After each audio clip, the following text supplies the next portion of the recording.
दोस्तों, आज हम आ गए हैं अपने खेत की तरफ।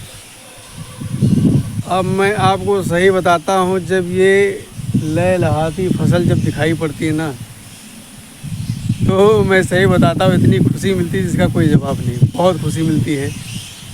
और इस समय तो मौसम भी साथ दे रहा है।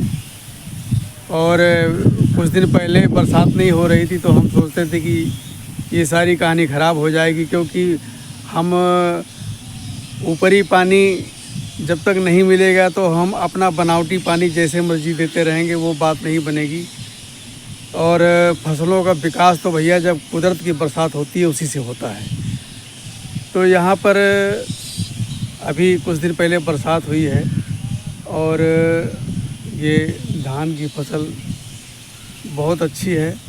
इसको देख करके मन खुश होता है। और कुछ दिन में हमारे घर में धान आ जाएंगे भाई। और देखो, मेहनत का फल तो मिलता है। अगर आपकी किस्मत बुरी नहीं है तो आप जो भी मेहनत करेंगे तो ऊपर वाला जो है आपको मेहनत का फल ज़रूर देगा। और वो हर किसी को देता है, क्योंकि देखो, लेने वाला भी वही है, देने वाला भी वही है। तो ईश्वर पर भरोसा रखना चाहिए, और वो किसी के साथ अन्याय नहीं करता है। और आज हम कई दिनों बाद अपने खेतों में आए हैं, और बीच में हमारी थोड़ी तबीयत ठीक नहीं थी तो हम नहीं आ पाए थे। तो हम काफ़ी दिनों बाद खेतों में आए हैं और यहाँ देखा तो मुझे बहुत अच्छा लगा। तो हमने सोचा कि चलो आज हम अपने दोस्तों को भी दिखाते हैं कि हमारे यहाँ धान की फसल कैसी हमारी है। तो ये हमारे जो है धान की फसल को आपको दिखाते हैं। पहले फसल दिखा देते हैं। वैसे दिखाई तो पड़ रहा है, लेकिन थोड़ा हम क्लोजअप करके दिखा देते हैं। ये जब खेतों में लहलहाते धान दिखते हैं ना, तो यकीन मानिए छाती गदगद हो जाती है।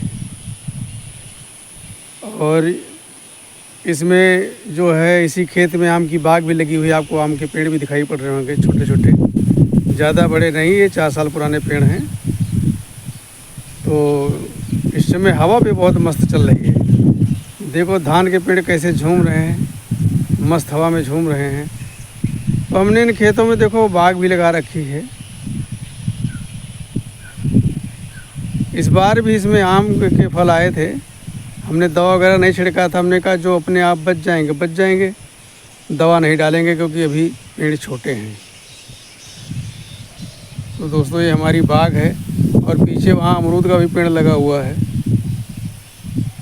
और केला मैंने आपको दिखाया था, केला भी मैंने लगा रखा है।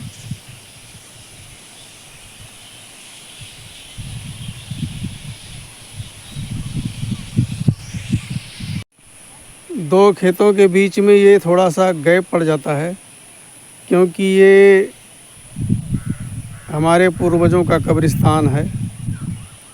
लेकिन धीरे धीरे ये समाप्त होने के कगार पर है, क्योंकि अब धीरे धीरे समाप्त हो जाएगा। तो ये बीच में थोड़ी सी जगह जो है ये कब्रिस्तान की बची हुई है। और उसके बाद में ये इधर भी आम के पेड़ लगे हुए हैं और आम लगे हुए हैं।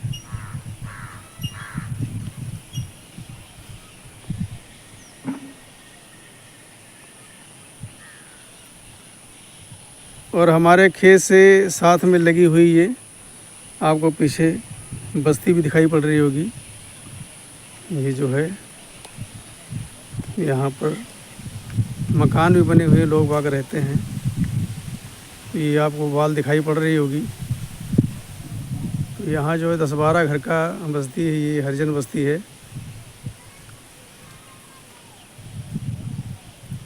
तो यहाँ रख रखाव का ज़्यादा वो नहीं होता है कि हमको रखवाली करने की ज़रूरत पड़ेगी, क्योंकि यहाँ पर लोग बाग रहते हैं। हालांकि हमारे यहाँ जो है सांड का प्रकोप ज़्यादा है। सांड जो है पूरी एरिया में फैले हुए हैं। देखो ऐसा है ना कि एक तो गाय लोग छोड़ देते हैं, जब तक गाय दूध देती है, अन्यथा उसको भगा देते हैं।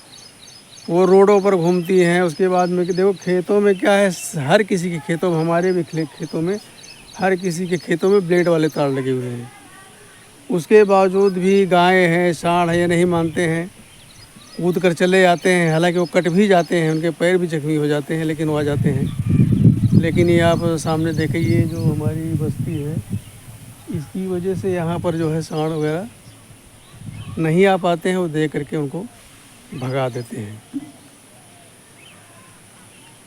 तो यहाँ पर खेती भी सेफ़ है, देखा जाए तो एक हिसाब से खेती करना सेफ़ है। और ये हमारे घर के पास की खेती है। यहाँ से 10 कदम पर हमारा घर है। और पास का मामला है, तो हम भी बीच बीच में चक्कर लगा लेते हैं। वो अभी थोड़े दिन पहले हमारी तबीयत ख़राब हो गई थी, तो हम कम से कम 15-20 दिन नहीं आ पाए थे। तो अब आए हैं, देखे हैं, तो सब मामला ठीक ठाक है। ये खेती हमने स्वयं नहीं कर रखी भाई। देखो, हमारा एक्सीडेंट हो गया था, और फिर मैं शुरू से ही मैं फ़ोटोग्राफ़ी का काम किया, हमेशा बैठने वाला काम किया। तो ये खेती हमारे बस की थी नहीं, तो हमने इसको बटाई दे रखा है। और जो कुछ पैदा होगा, हमने उनको बोल रखा है भाई कि ना पुआल और ना भूसा हम लेंगे, और ना खाद पानी का पैसा हम देंगे। हमको केवल अनाज चाहिए आधा। तो जो भी भगवान देगा उसमें से आधा हमको मिल जाएगा, और आधा अनाज जो खेती कर रहा है वो ले जाएगा, बाकी इसके पेड़ पौधे ले जाएगा। तो अब हमारी उम्र भी हिसाब से नहीं कि हम खेती जब कभी देखो, हम कभी काम किए नहीं। हम बचपन से कभी काम नहीं किए, हमारे पिताजी ने मुझसे काम नहीं करवाया, और ना हमारी माता जी कहती थी। और दोस्तों, आज मैं बताता हूँ कि ये जो आप ये जगह आप खाली देख रहे हैं ना, ये दिखाता हूँ मैं आपको खाली जगह। इसी जगह पर हमारी माताजी का अंतिम संस्कार हुआ था। तो हमारी माताजी का अंतिम संस्कार हो गया, लेकिन वो हमारे हिसाब से आज भी जीवित हैं और यहीं पर हैं, और हमारे पूरे परिवार की रक्षा करती हैं। और ये पूरा हमारा बागवान बगीचा सब माताजी देखती थी, और आज भी देख रही हैं। हमारी माताजी का एक यही कहना था कि भाई हम 3 भाई थे। 3 भाइयों में मैं सबसे छोटा हूँ, और 2 भाइयों की हमारी सरकारी सर्विस थी, टेलीफोन विभाग में थे दिल्ली में, और हम भी दिल्ली में थे। तो हमारा काम फ़ोटोग्राफ़ी का था। तो फ़ोटोग्राफ़ी में हम नौकरी करते थे। तो प्राइवेट में उतना पैसा कहाँ मिलता है, वो तो अपने हिसाब से पैसा देता है, काम ज़्यादा लेता है, पैसा कम देता है। लेकिन अब सरकारी नौकरी नहीं मिली। सरकारी नौकरी मिली थी हमें भी, हम भी टेलीफोन विभाग में लगे थे। लेकिन चूँकि हम गांव से नए नए गए थे, तो हमारा वो लड़कपन था। जैसे गांव में हम अकड़ दिखाते, भाई ठाकुर हैं तो हम क्यों किसी से डरेंगे। तो वही ठाकुरों वाली धमक और अकड़ थी। तो वहाँ पर टेलीफोन विभाग में जब हमें नौकरी मिल गई, वहाँ के जेई ने गिलास पानी मांग लिया। तो हमने कहा कि भाई देखो, पानी हम नहीं पिलाएंगे, पानी पिलाना हमारा काम नहीं है। अगर कोई चपरासी नहीं आया तो हम चपरासीगिरी करने के लिए यहाँ काम करेंगे क्या। हालांकि वो अधिकारी था हमारा, हम उसको मना नहीं कर सकते थे, लेकिन हम काहे को डरे भाई, हम तो जात के ठाकुर हैं। तो उसने कहा भाई काम तो करना पड़ेगा। कई और अधिकारियों ने समझाया कि बेटा कैसी बात कर रहे हो, लोग पानी लगाते हैं, गर्मियों में पानी पिलाने के लिए जगह जगह दुकानें लगाते हैं, पानी पिलाते हैं फ्री में, और पानी पिलाना तो पुण्य का काम, हमको ऐसा पुण्य नहीं चाहिए। तो जैसा बोले कि अगर ऐसा पुण्य नहीं चाहिए तो ऐसा करो, आप नौकरी क्यों कर रहे हो, घर जाओ। तो हम कहा ठीक, हम घर चले जाएंगे। तो 3 महीने काम करने के बाद मैंने वो काम छोड़ दिया। वो ठाकुर पना वाली बुद्धि वहीं सारा जो है लग गई। अब नतीजा ये हुआ कि सरकारी नौकरी आजकल कहाँ मिलती भैया। अब धक्के खाने लगे। वो वक्त था जब लग गया। समय आपको बार बार मौका देता है, लेकिन आप समय की कदर नहीं करेंगे तो समय ऐसी लात मारता है ना, आपकी ज़िंदगी झंड हो जाती है। और यही हुआ, हमने समय का कदर नहीं किया तो समय ने ऐसी लात लगाई कि हमारी ज़िंदगी आज भी झंड है। अब फ़ोटोग्राफ़ी बताओ, मैं सन 82 से फ़ोटोग्राफ़ी करता था। करते करते हम अपना काम नहीं कर पाए इतना, क्योंकि धीरे धीरे परिवार भी बढ़ रहा था, खर्चे भी बढ़ रहे थे, तो अपना काम हम नहीं कर पाए। और कोरोना काल में हमारा काम भी छूट गया। कोरोना काल में काम भी छूट गया। कोरोना काल से अब तक मैं अपने गांव में हूँ और कोई काम धंधा नहीं है, कोई काम धंधा नहीं है। आप ये सफ़ेद बाल देख करके कोई काम देता भी नहीं है। तो हमने सोचा कि हम दोस्तों के लिए मनोरंजन का ही काम करते हैं, जो काम हमने कभी नहीं किया भैया।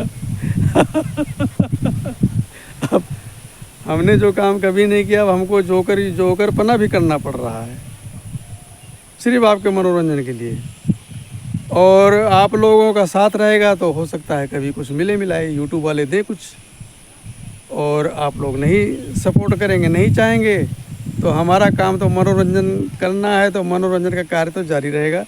बाकी हमको आगे बढ़ाना है या नहीं बढ़ाना है, ये आपके हाथ में है। तो समय ने ऐसी लात मारी कि देखो हम फिर वहीं आ गए जहाँ से कमाने के लिए हम गए थे, दिल्ली। वहीं दिल्ली से भाग करके फिर अपने गांव में चले आए। तो ये होता है। तो हमारी माताजी भी मुझसे कभी काम नहीं करवाती थी, हमने कभी काम नहीं किया। तो अब खेती बाड़ी हमारे बस की नहीं भैया। तो अब ये जो है मैंने बटाई दे रखा है, वही अपने आप करते हैं। और हमारा बेटा और बहू दिल्ली में रह रहे हैं और हम मियाँ बीवी बुढ़ा बुढ़िया गांव में रह रहे हैं। ज़्यादा कोई खर्चा है नहीं, कोई नशा पत्ती है नहीं, किसी चीज़ की बुरी लत है नहीं। और एक बात बताऊं, अगर बुरी लत होती तो मैं गांव में टिक भी नहीं पाता। और आज ऊपर वाले की कृपा है कि गांव समाज में अपनी इज्जत भी है, मान सम्मान भी है। लेकिन एक चीज़ परिवर्तन हो गया, जब हम यहाँ से गए थे दिल्ली, जो ठाकुरों वाली धमक और अकड़ थी ना, वो धमक अकड़ को मैंने जड़ से समाप्त कर दिया है। कोई कुछ भी कहता है, हमें से लेना देना नहीं, हमें किसी बात का बुरा नहीं मानना है, ना हम बुरा मानते हैं। तो दोस्तों, आज की बात और हमारा ये खेत बाग बगीचा भैया आपको कैसा लगा तो कमेंट में हमको ज़रूर बताना। और हमारा यूट्यूब तो चैनल आप जानते हैं कि मेरा यूट्यूब चैनल है मेरा संसार, तो उसको लाइक करें, सब्सक्राइब करें और दोस्तों को शेयर करें। नमस्कार।